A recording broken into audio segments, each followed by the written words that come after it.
What I'd like to do, Steve, is flip it to the residential side. Sure. I know you're building some properties, some condos, apartments out in the Cleveland area. We are. How does that compare to the Boston market? I know things are really strong, or seem to be strong here. Yeah. How does that compare to out there? Well, I think it's a great question, Chris.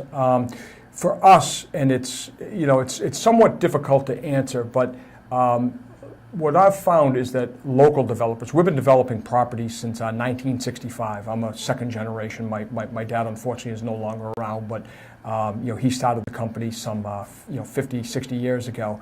And we sort of have developed all of the food groups over the years with all kinds of retail, industrial, warehouse, commercial office buildings, sort of the whole gamut. So we're able to gauge sort of what's hot and what's not from a real estate perspective.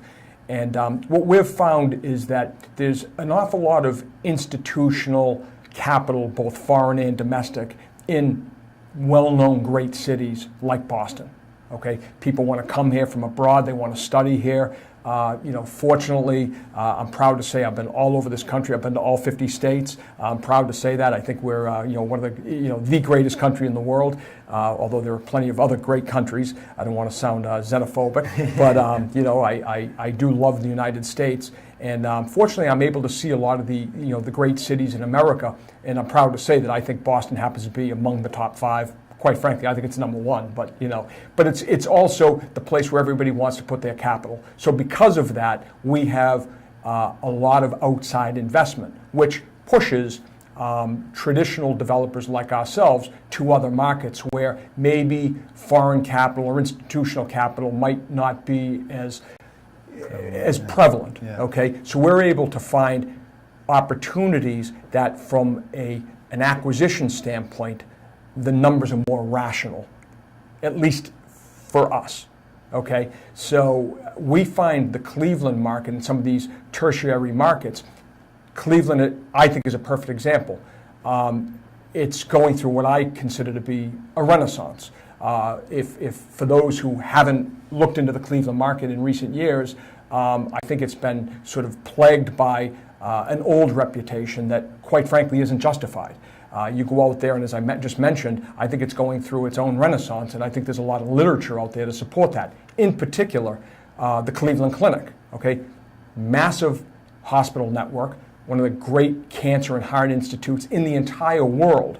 It's like its own small city, and people come from all over the world to work there, study there, and quite frankly, be patients there. And because of that, there's tremendous growth. There's stuff going up all over Cleveland. And like other markets that we've seen, from a residential standpoint, homeowners can buy new product or rent product at rational prices. And because of that, we're seeing a lot of opportunity. We're developing right now. In fact, I just got back last night. I went for the day, which is nice from Boston. You can go in the morning and come back in the evening. And we have a condominium development that we're just breaking ground on, 25-unit townhouse development, literally in the shadows of what I just mentioned, the Cleveland Clinic.